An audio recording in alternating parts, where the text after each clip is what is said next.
2024ರ central ಎಲೆಕ್ಷನ್ಗೆ ನಿಜಕ್ಕೂ ಕೂಡ ಒಂದು ರೀತಿಯಾದಂತಹ ಕೌತುಕ ಹೆಚ್ಚಾಗ್ತಾ ಇದೆ. ದಕ್ಷಿಣದಲ್ಲಿ ಹೆಚ್ಚಿನ ಸ್ಥಾನವನ್ನ ಗೆಲ್ಲಬೇಕು ಅನ್ನುವಂತ ನಿಟ್ಟಿನಲ್ಲಿ ಕೈಕಮಲ ನಾನಾ ರೀತಿಯಾದಂತಹ ಕಸರತ್ತನ್ನು ನಡೆಸ್ತಾ ಇದೆ. ಅದಕ್ಕೆ ಉದಾಹರಣೆ ಎಂಬಂತೆ ಇತರ ರಾಷ್ಟ್ರೀಯ ಪಕ್ಷಗಳಾದಂತಹ ಬಿಜೆಪಿ ಆಗಿರ್ಬೋದು, ಜೆಡಿಎಸ್ ಆಗಿರ್ಬೋದು, ಕಾಂಗ್ರೆಸ್ ಆಗಿರ್ಬೋದು, ದೆಹಲಿ ಗದ್ದುಗೆಯನ್ನ ಏರಲೇಬೇಕು ಅಂತ ನಾನಾ ರೀತಿಯಾದಂತಹ ತಂತ್ರಗಾರಿಕೆಯನ್ನ ಮಾಡೋದರ ಮುಖಾಂತರ ತಮ್ಮ ಬಿರುಸಿನ ಪ್ರಚಾರದಲ್ಲಿ ತಲ್ಲೀನರಾಗಿದ್ದಾರೆ.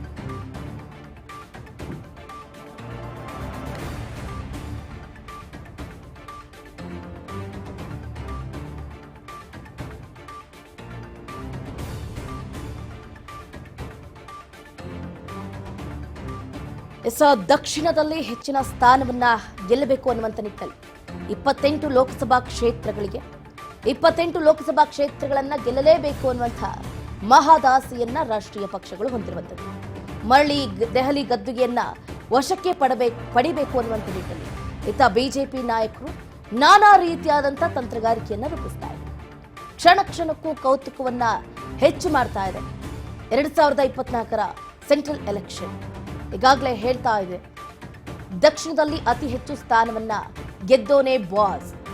28ಕ್ಕೆ 28 ಸ್ಥಾನ ಅಲ್ಲದೆ ಇದ್ರು 25 ಲೋಕಸಭಾ ಕ್ಷೇತ್ರವನ್ನಾದ್ರೂ ಗೆಲ್ಲಲೇಬೇಕು ಅನ್ನುವಂಥ ನಿಟ್ಟಿನಲ್ಲಿ ಒಂದು ಕಡೆ ಕಾಂಗ್ರೆಸ್, ಮತ್ತೊಂದು ಕಡೆ ಮೈತ್ರಿ ಸರ್ಕಾರ ಬಹಳ ದೊಡ್ಡ ಮಟ್ಟದಲ್ಲಿ ತಯಾರಿಯನ್ನ ಮಾಡಿಕೊಳ್ತಾ ಇದೆ. ಆಡಳಿತ ಮತ್ತು ವಿಪಕ್ಷಗಳಿಂದ ಲೋಕಕ್ಕಾಗಿಯೇ ಚಕ್ರ ವ್ಯೂಹವನ್ನ ಹೆಣಿತಾ ಇದ್ದಾರೆ. ಯಾಕಂದ್ರೆ 10 ವರ್ಷಗಳಿಂದಲೂ ಕೂಡ ಈಡೇರದ ಕನಸನ್ನ ನನಸು ಮಾಡ್ಕೊಳ್ಳೋದಕ್ಕೆ ಕಾಂಗ್ರೆಸ್ ತರಾತುರಿಯಲ್ಲಿ ಇದ್ರೆ ತಮ್ಮ ಪಟ್ಟವನ್ನ ಹೆಂಗ ಬಿಟ್ಕೊಡೋದಕ್ಕೆ ಸಾಧ್ಯ?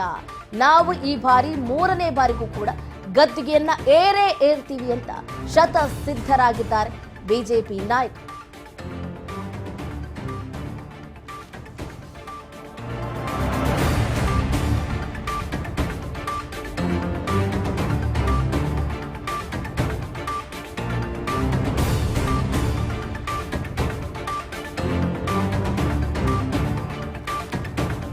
ಅದಕ್ಕೆ ನಿದರ್ಶನ ಎಂಬಂತೆ ಅಳೆದು ತೂಗಿ ನಿನ್ನೆ ಸಂಜೆ 5ನೇ ಪಟ್ಟಿ ಕೂಡ ಬಿಡುಗಡೆ ಮಾಡಿದೆ ಕೇಸರಿ ಪಡೆ. ಬೆಳಗಾವಿ, ಚಿಕ್ಕಬಳ್ಳಾಪುರ, ಉತ್ತರ ಕನ್ನಡ ಕ್ಷೇತ್ರಕ್ಕೆ ಅಭ್ಯರ್ಥಿಯನ್ನ ಆಯ್ಕೆ ಮಾಡಿರುವಂತೆ ಟೋಟಲಿ 8 ಲೋಕಸಭಾ ಕ್ಷೇತ್ರಗಳನ್ನ ಪೆಂಡಿಂಗ್ ಇಟ್ಕೊಂಡಿತ್ತು. 3 ಜೆಡಿಎಸ್ಗೆ, ಅಂದ್ರೆ ಮಂಡ್ಯ ಆಗಿರ್ಬೋದು, ಹಾಸನ ಆಗಿರ್ಬೋದು, ಕೋಲಾರ ಆಗಿರ್ಬೋದು, 3 ಜೆಡಿಎಸ್ಗೆ ಬಿಟ್ಕೊಟ್ಟು ಇನ್ನು 5 ರಿಲೀಸ್ ಮಾಡಬೇಕಾಗಿತ್ತು. ಆದ್ರೆ ಕೇಸರಿ ಪಡೆ ಕೇವಲ ನಿನ್ನೆ 4 ಕ್ಷೇತ್ರಗಳಿಗೆ ಅಭ್ಯರ್ಥಿಗಳನ್ನ ಆಯ್ಕೆ ಮಾಡಿದೆ. ಇನ್ನು 1 ಕ್ಷೇತ್ರಕ್ಕೆ ಪೆಂಡಿಂಗ್ ಇಟ್ಕೊಂಡಿದೆ. ಚಿಕ್ಕಬಳ್ಳಾಪುರ, ಉತ್ತರ ಕನ್ನಡ ಕ್ಷೇತ್ರಕ್ಕೆ ಅಭ್ಯರ್ಥಿಯನ್ನ ಆಯ್ಕೆ ಮಾಡಿದೆ. ಚಿಕ್ಕಬಳ್ಳಾಪುರಕ್ಕೆ ಕೆ ಸುಧಾಕರ್ ಅವರನ್ನ ಆಯ್ಕೆ ಮಾಡಿ ಆದೇಶವನ್ನು ಹೊರಡಿಸಿರುವಂಥದ್ದು. ಉತ್ತರ ಕನ್ನಡದಿಂದ ಕಾಗೇರಿ ಅವರು, ಬೆಳಗಾವಿಯಿಂದ ಎಕ್ಸ್ಪೆಕ್ಟ್ ಮಾಡಿರಲಿಲ್ಲ ಜಗದೀಶ್ ಶೆಟ್ಟರ್ ಅವರನ್ನ ಆಯ್ಕೆ ಮಾಡಲಾಗಿದೆ. ಬಟ್ ಇಲ್ಲಿ ಬೆಳಗಾವಿಯಿಂದ ಜಗದೀಶ್ ಶೆಟ್ಟರ್ ಅವರಿಗೆ ಈಗಾಗಲೇ ಗೋ ಬ್ಯಾಕ್ ಜಗದೀಶ್ ಶೆಟ್ಟರ್ ಅನ್ನುವಂತಹ ಅಭಿಯಾನವೂ ಕೂಡ ಜೋರಾಗಿ ನಡೀತಾ ಇದೆ. ಪಕ್ಷ ಬಿಟ್ಟು ಪಕ್ಷಕ್ಕೆ ಹೋದ್ರಿ, ಈಗ ಬಿಜೆಪಿಗೆ ಬಂದು ಬೆಳಗಾವಿ ಲೋಕಸಭಾ ಕ್ಷೇತ್ರವನ್ನ ಆಳ್ಬೇಕು ಅಂತ ಅನ್ಕೊಂಡಿದ್ದೀರಿ. ಅದು ಯಾವುದೇ ಕಾರಣಕ್ಕೂ ಕೂಡ ಸಾಧ್ಯ ಇಲ್ಲ, ಬಿಟ್ಟಿ ಊಟ ಹಾಕೋದಕ್ಕೆ ಸಾಧ್ಯ ಇಲ್ಲ. ಶೆಟ್ಟರ್ ದಯವಿಟ್ಟು ನೀವು ಹಿಂತಿರುಗಿ ಹೋಗಿ ಅನ್ನುವಂತಹ ಗೋ ಬ್ಯಾಕ್ ಅಭಿಯಾನವನ್ನು ಕೂಡ ಆರಂಭ ಮಾಡಿದ್ದಾರೆ. ಸ್ಟಾರ್ಟಿಂಗ್ ಡೇಸ್ ಅಲ್ಲೇ ಎಲ್ಲೊಂದು ಕಡೆ ಜಗದೀಶ್ ಶೆಟ್ಟರ್ ಅವರಿಗೆ ಮುಖಭಂಗ ಆಯ್ತಾ ಅನ್ನುವಂತಹ ಪ್ರಶ್ನೆಯೂ ಕೂಡ ಉದ್ಭವ ಆಗ್ತಾ ಇದೆ. ನೋಡ್ಬೇಕೇನಾಗುತ್ತೆ ಅಂತ. ಇನ್ನ ರಾಯಚೂರಿನಿಂದ ರಾಜ ಅಮರೇಶ್ ನಾಯಕ್ ಅವರು ಆಯ್ಕೆ ಆಗಿರುವಂಥದ್ದು. ರಾಯಚೂರು, ಬೆಳಗಾವಿ, ಚಿಕ್ಕಬಳ್ಳಾಪುರ, ಉತ್ತರ ಕನ್ನಡಕ್ಕೆ ಅಭ್ಯರ್ಥಿಗಳನ್ನ ಆಯ್ಕೆ ಮಾಡಿದಾಯ್ತು. ಬಟ್ ಇಲ್ಲಿ ಚಿತ್ರದುರ್ಗ ಕ್ಷೇತ್ರದ ಟಿಕೆಟ್ ಇನ್ನೂ ಕೂಡ ಪೆಂಡಿಂಗ್ ಇಟ್ಕೊಂಡು ಕುತೂಹಲವನ್ನ ಕೆರಳಿಸ್ತಾ ಇದ್ದಾರೆ. ಅನಂತ ಹೆಗಡೆ ಅವ್ರಿಗೂ ಕೂಡ ಕೋಕ್ ನೀಡಲಾಯಿತು. ಕಾಗೇರಿ ಸುಧಾಕರ್ಗೆ ನಿಜಕ್ಕೂ ಕೂಡ ಲಕ್ ಅಂತಾನೆ ಹೇಳ್ಬೋದು. ಎಕ್ಸ್ಪೆಕ್ಟ್ ಮಾಡಲಿಲ್ಲ. ಈ ಹಿಂದೆ ವಿಧಾನಸಭಾ ಚುನಾವಣೆಯಲ್ಲಿ ಈಶ್ವರ್ ಅವರ ಎದುರಾಳಿಯಾಗಿ ಕೆ ಸುಧಾಕರ್ ಅವರು ಹೀನಾಯವಾಗಿ ಸೋತು ಸುಣ್ಣಾದರು.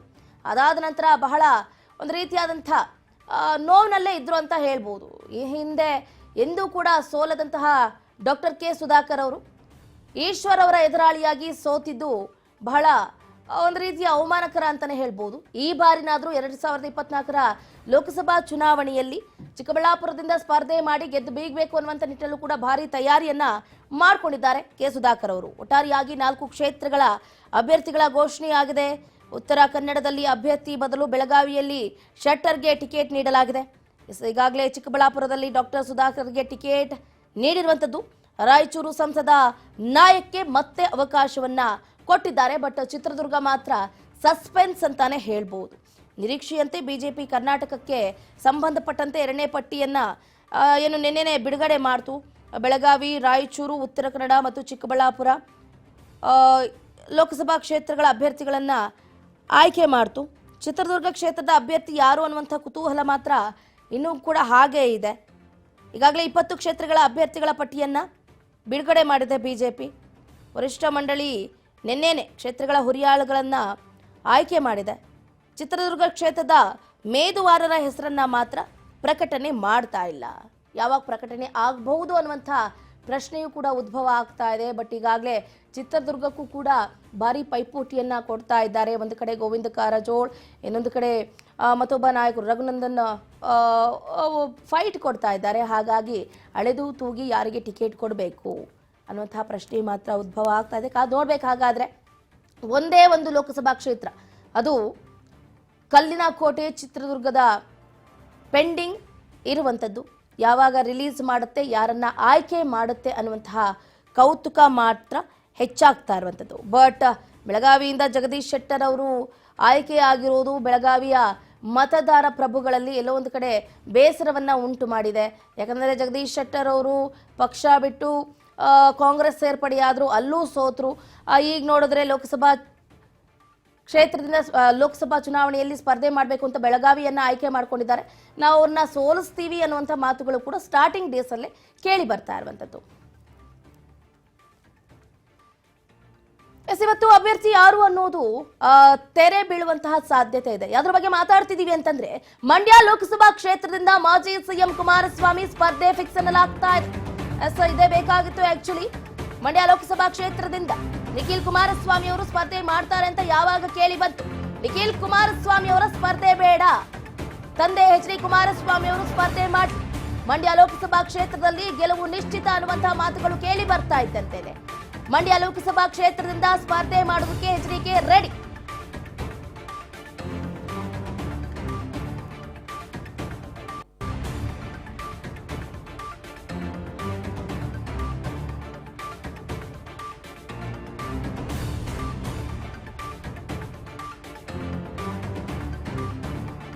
ಲೋಕಸಭೆ ಚುನಾವಣೆ 2024 ಕ್ಷಣ ಕ್ಷಣಕ್ಕೂ ಕೌತುಕವನ್ನ ಹೆಚ್ಚಿಸ್ತಾನೆ ಇದೆ. ಮಂಡ್ಯ ಲೋಕಸಭೆ ಕ್ಷೇತ್ರ ಈ ಬಾರಿ ಜೆಡಿಎಸ್ ಪಾಲಾಗಿದೆ. ಆದರೆ ಈವರೆಗೆ ಅಭ್ಯರ್ಥಿ ಘೋಷಣೆ ಕೂಡ ಆಗಿಲ್ಲ.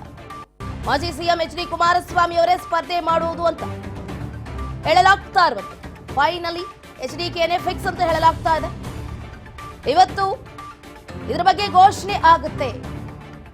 ಯಾಕಂದ್ರೆ ಈಗಾಗಲೇ ನಾವು ಗಮನಿಸ್ತಾ ಇದ್ದೀವಿ, ಒಂದು ಕಡೆ ಸುಮಲತಾ ಅಂಬರೀಶ್ ಅವರು ಭಾರಿ ಪೈಪೋಟಿಯನ್ನ ಕೊಡಬೇಕು ಅಂತ ಅಂದ್ಕೊಳ್ತಾ ಇದ್ರು. ಮಂಡ್ಯ ಲೋಕಸಭಾ ಕ್ಷೇತ್ರವನ್ನ ತಮ್ಮ ತೆಕ್ಕೆಗೆ ಎಳ್ಕೋಬೇಕು ಅಂತ ಅಂದ್ಕೊಳ್ತಿದ್ರು.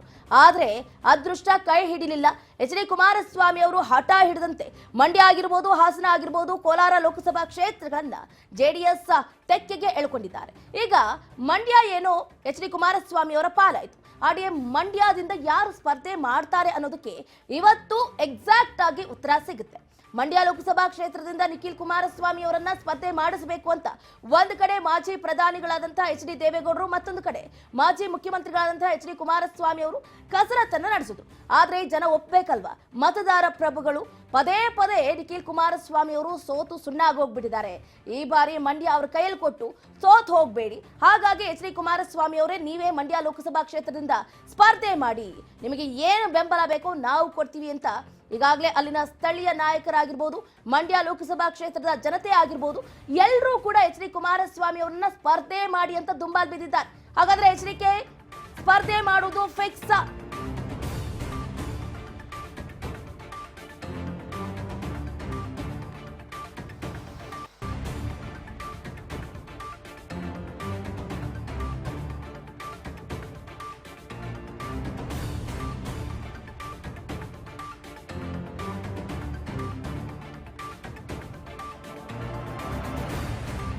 ಇವತ್ತು ಅಭ್ಯರ್ಥಿ ಯಾರು ಅನ್ನೋದ್ರ ಬಗ್ಗೆ ಚರ್ಚೆ ಆಗುತ್ತೆ.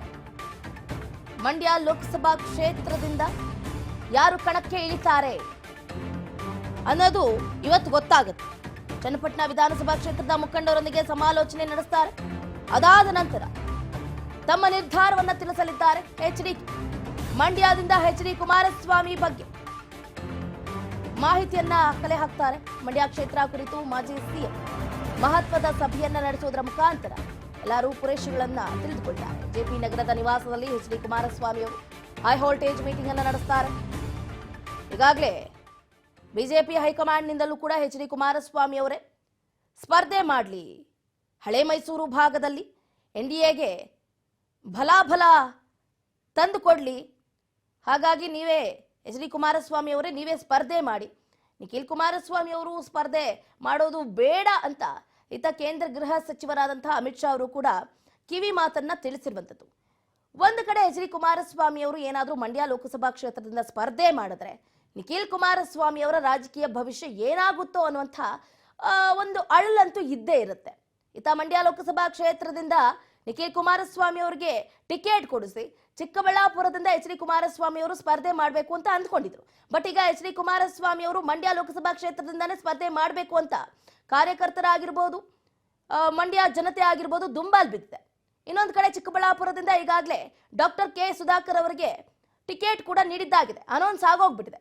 ಫೈನಲಿ ಈಗ ಎಚ್ಡಿ ಕುಮಾರಸ್ವಾಮಿ ಅವರು ಮಂಡ್ಯ ಲೋಕಸಭಾ ಕ್ಷೇತ್ರದಿಂದ ಸ್ಪರ್ಧೆ ಮಾಡಲೇಬೇಕಾಗಿದೆ. ಫೈನಲ್ ಡಿಸಿಷನ್ ಅಂತಾನೆ ಹೇಳ್ಬೋದು. ಬಟ್ ಇವತ್ತು ಅಂತಿಮ ನಿರ್ಧಾರ ಏನಾಗುತ್ತೆ? ಜೆಡಿಎಸ್ ಅಭ್ಯರ್ಥಿಯಾಗಿ ಮಂಡ್ಯದಿಂದ ಎಚ್ಡಿ ಕುಮಾರಸ್ವಾಮಿ ಅವರೇ ಸ್ಪರ್ಧೆ ಮಾಡ್ತಾರಾ ಅಥವಾ ನಿಖಿಲ್ ಕುಮಾರಸ್ವಾಮಿ ಅವರನ್ನ ಹೊರತುಪಡಿಸಿ ಬೇರೆಯವ್ರಿಗೆ ಯಾರಾದರೂ ಟಿಕೆಟ್ ನೀಡ್ತಾರಾ ಅನ್ನುವಂಥ ಪ್ರಶ್ನೆ ಮೂಡ್ತಾ ಇರುವಂಥದ್ದು. ಒಟ್ಟಾರೆಯಾಗಿ ಈಗಾಗಲೇ ನಾವು ಗಮನಿಸ್ತಾ ಇದ್ದೀವಿ. ಒಂದು ಕಡೆ ಡಾಕ್ಟರ್ ಮಂಜುನಾಥ್ ಅವರು ಡಿ ಕೆ ಸುರೇಶ್ ಅವರ ಎದುರಾಳಿಯಾಗಿ ಕಣಕ್ಕೆ ಇಳಿದ್ರೆ, ಇತ್ತ ಮಂಡ್ಯ ಲೋಕಸಭಾ ಕ್ಷೇತ್ರದಿಂದ ಎಚ್ಡಿ ಕುಮಾರಸ್ವಾಮಿ ಅವರು ಕಣಕ್ಕೆ ಇಳಿಯಬಹುದು ಅಂತ ಮಾಹಿತಿ ಲಭ್ಯ ಆಗ್ತಾ ಇದೆ. ಮಂಡ್ಯದ ಕಾರ್ಯಕರ್ತರಿಗೆ ಯಾವುದೇ ಕಾರಣಕ್ಕೂ ಕೂಡ ನಿರಾಸೆ ಮಾಡೋದಿಲ್ಲ ಅಂತ ಎಚ್ಡಿ ಕುಮಾರಸ್ವಾಮಿ ಅವರು ಹೇಳಿದ್ರು. ಅದರಲ್ಲೇ ಗೊತ್ತಾಗ್ತಾ ಇದೆ ಮಂಡ್ಯ ಕಾರ್ಯಕರ್ತರಿಗೆ ನಿರಾಸೆ ಮಾಡೋದಿಲ್ಲ ಅಂತಂದ್ರೆ ಮಂಡ್ಯ ಲೋಕಸಭಾ ಕ್ಷೇತ್ರದಿಂದ ಎಚ್ಡಿ ಕುಮಾರಸ್ವಾಮಿ ಅವರು ಸ್ಪರ್ಧೆ ಮಾಡೋದು ಖಚಿತ ಅಂತ ಹೇಳಲಾಗ್ತಾ ಇದೆ. ಒಟ್ಟಾರೆಯಾಗಿ ಭಾವನಾತ್ಮಕ ಸಂಬಂಧ ಇದೆ. ಹಾಗಾಗಿ